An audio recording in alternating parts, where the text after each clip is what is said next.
We are going to be looking at 3 VA claims that will give veterans a 93% yes just with 3 claims. And these are extremely common. It's actually the most common combination of VA claims that push veterans to 100%. Turns out after a 20 plus year war, service members become veterans with disabilities. And if you get value from this channel, watch this all the way through, hit like, subscribe, do all the things. That really helps this video get into the hands of those veterans that need the information. Okay, so if you take these 3 claims, and those are mental health, sleep apnea, and migraines, another version of what I call the big 3, that veteran with those 3 alone is likely looking at 90% and really a 93 hard rating, meaning tinnitus at 10%, and any other VA claim at 10%, or one claim at 20% or higher will push a veteran to 100%. This is not a joke, and I'm going to show you how to talk about each of these VA disabilities and their symptoms. So mental health rated at 70%. And let me just go ahead and pull this up. This is Hill and Ponton's calculator. No, there's no partnership with them at all.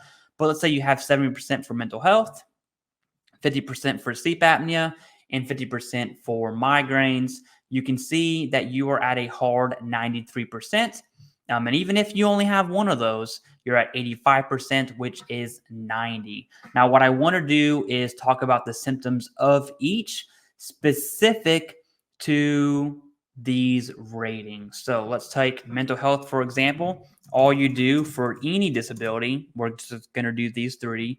You Google the disability, 38 CFR, ECFR, click on that. Now, mental health is very short. You just scroll on down. You'll see the general rating formula for mental disorders, and we're looking at 70%. These are the symptoms. I'm going to explain this in Barty style terms, but you see symptoms such as semicolon, and then it has all of these. There are really 4 symptoms that really set 70% apart from 50%. And there's no order to this at all. And this is just what they could look like.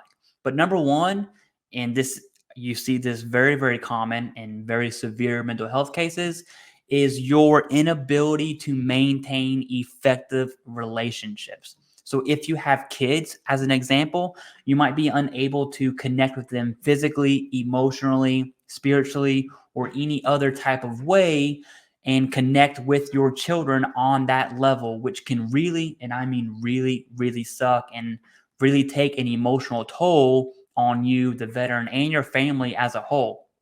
Now, that same concept applies to spouses, family, friends, whoever. I'm using kids as an example. The number 2 is episodic depression and or frequent panic attacks. I lump those together. Episodic depression could look like a self-flicking ice cream cone, okay? So you have so much stuff to do, but you're depressed and you don't do it because when you lay on the couch, you feel like you're melted to the couch. You physically can't get up. You feel like you can't get up. And so all that stuff doesn't get done, but then more stuff piles on and that doesn't get done. And then you kind of have this cycle of major depression and your inability to basically complete life tasks. And when you do, you're going to be very forgetful, and it goes down a huge rabbit hole there.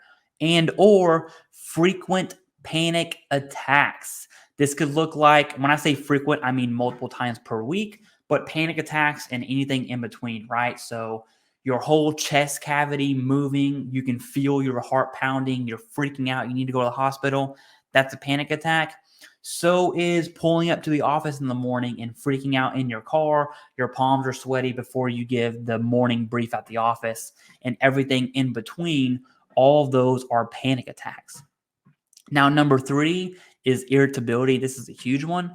This could look something like domestic violence in your household on the extreme side of the scale, to punching walls, breaking things, anger management type symptoms. And number 4 is suicidal ideation. Okay, you're desensitized to death, killing. Do you have a plan? Have you thought about it? Those are the big 4 symptoms that really separate 50% mental health and 70% mental health. Now, sleep apnea. So we have 70% for mental health. Sleep apnea at 50% is going to give you 85 on its own. So what we're going to do now is go to our nifty, we'll go back to Google just so we can, we're going to do this 3 times so you can get it in your head. You Google the disability, 38 CFR, ECFR. This one's you're going to find as respiratory systems. Now, this one's a bit larger than mental health, so you can't see it, but I hit Control F, and I'm going to search for sleep apnea, and boom, it's going to pop up right there. It's the beauty of Control F. Now, you look at 50%, requires use of breathing assistance device, such as continuous airway pressure machine. So, such as a CPAP, it doesn't mean that it must be a CPAP. There are many other treatments to use, and that's really based on your apnea episodes. Okay, and 50% for sleep apnea is extremely common. Now, a 70% for mental health and a 50% for sleep apnea is going to equal 85, and that's rounded to 90. So just with those two, you're already at 90%. And the last of this combination is migraines at 50%. So let's actually show you what that looks like real quick. Here we go. Migraines at 50 is going to give you 93. Let's say you have migraines at 30. That's going to give you a solid 90%. I totally did not share my screen. Let me show you. There it is. Now you see it. So here we go. Migraines at 50 is 93. Migraines at 30 is a hard 90%. And that's exactly what it looks like. Now let's go ahead and find out what migraines actually looks like at 50%. Here we're going to go Google our disability, 38 CFR, ECFR, pop up. This one's in neurological. I'm also going to hit Control F. I'm going to type in migraines. I'm going to hit enter because it didn't come up at first. And boom, here we have diagnostic code 8100. There it is. Now, 50% states with very frequent, completely prostrating and prolonged attacks, productive of severe economic inadaptability. This part here is key. Prostrating is not a medical term. It's actually a VBA term in the M21 TAC one. So your primary care is not going to use the word prostrating, okay? However, for VA disability claim purposes, being prescribed like 100 milligrams of sumatriptan and taking that 3, 4, 5 times a month, that's going to fall into very frequent, completely prostrating, and that's what I want you to focus on. If you have the ability to have your supervisor at your work talk about taking PTO or time off without pay, leave without pay, LWOP, you can do that. That would be great evidence. That would be great statement evidence, lay evidence.